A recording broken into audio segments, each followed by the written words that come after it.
A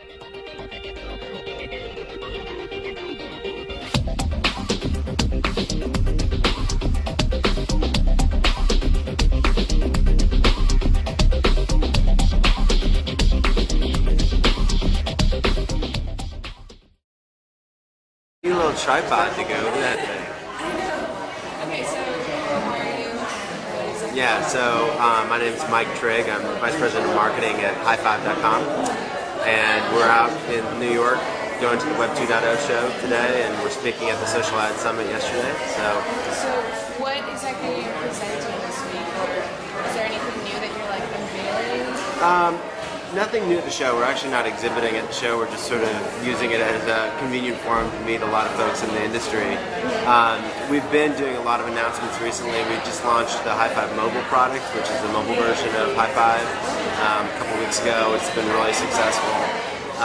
We also are going to be announcing in just a couple weeks here a bunch of new language versions of Hi5, which is really exciting. These are the first versions of the product that have been completely translated by our users.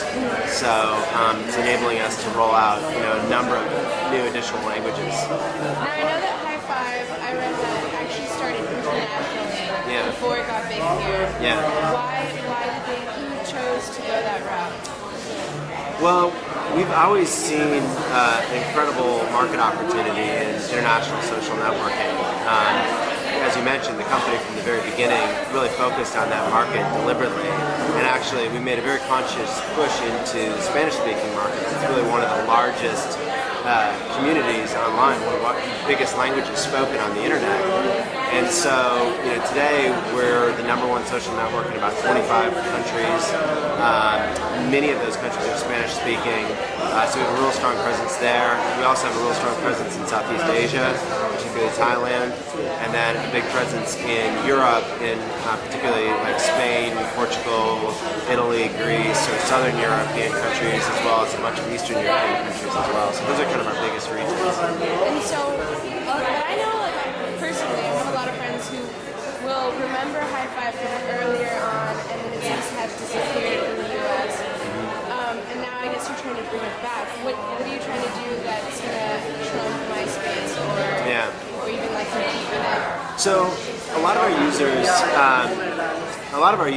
in the US are new to Hi5. So we're really growing here in the US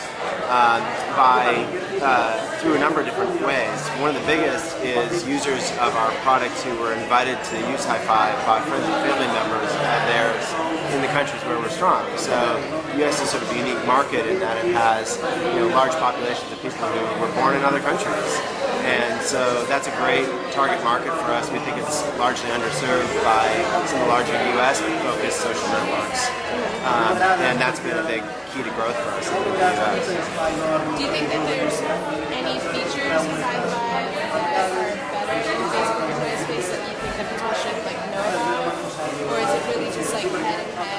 It's a matter of what you like better? Yeah, I think there's a number of features of the product there are a number of features of the product that are similar across all three, of course.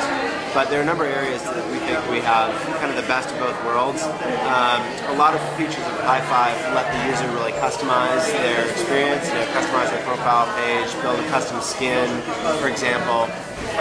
And those features are sort of self-expression features that are kind of more similar to MySpace in some ways. We also, though, have a lot of the great interactive features and communication features that you might see that people like about Facebook. So, in some ways, we think we bring the best of both worlds. We have sort of the self-expression of a MySpace without a lot of the sort of spamminess and problems that you have with MySpace, but we also have a lot of communications features that you can see on Facebook. So it gives our users a lot of ways to interact with the product, interact with each other, express themselves in the product, things like that. And in terms of marketing, I mean, it's so hard because social networks, there's no advertising for, what do you do to actually get people to move on to Hi5? Yeah, well, like any social network, we benefit from the fact that our users want to interact with their friends. Word of mouth? Yeah, so there's a lot of word of mouth. Viral marketing, obviously, is a big way that the product grows. But we're really looking at other ways of marketing the product and getting it out there. We're doing a number of partner marketing efforts with different companies that go after similar target users as we do.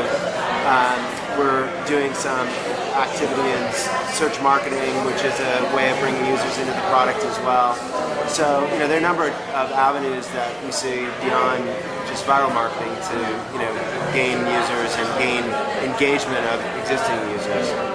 Do you think that the U.S. is probably one of the most important countries in terms of social networking? Or do you think in some ways yes, in some ways no. I think when we're, for people here in the U.S. and especially you see this in Silicon Valley, there tends to be a real sort of insular, inward-looking view of the world. And in fact, we're the third largest social network in the world. We've got 56 million monthly uniques. It's amazing that a lot of people don't mention that we aren't better known, exactly. And I think a lot of that is sort of the echo chamber of Silicon Valley or Silicon Alley, I guess, here in New York, that is very sort of myopically focused on the social networks that are big here. I would say if we look at the market, though, the U.S. market is in some ways mature with respect to social networking. A large percentage of internet users are registered for a social network. And so, whereas that's not true internationally, you see internationally much lower penetration for social networking products. So we really see the growth coming in largely in the international markets. And we've really benefited from that. Hi5 grew our user base over 80% in the first 6 months of this year. And we and Facebook really were the two social networks that grew the most. And that's largely a result of the large international user base that's coming online, starting to use social networking products. So, while we see the U.S. as an important market, certainly, our user base sort of reflects the overall global internet population, and most of the internet population is actually outside of the U.S. So, is there anything else that you want to add about just what you guys are doing right now? I mean, in terms of Expo, what are you focusing on right now immediately that needs to get done? Is it marketing? Is it It's everything. I mean, I'd summarize it as we're focusing on innovation and probably really experimentation. I mean, we really see, while the social networking space is exciting and it's grown and it's become a really established form of media, it still has so much to go and to grow. There are exciting new ways of monetizing traffic on social networks. There's exciting new ways of providing content that's custom and localized to our users. So we really see, our main focus overall is continue to innovate, continue to sort of push the envelope in terms of what this new media can become. And there's a lot of excitement in the space and a lot of partner companies and third-party application developers and others who are, and our users themselves, who are fostering that sort of spirit of innovation.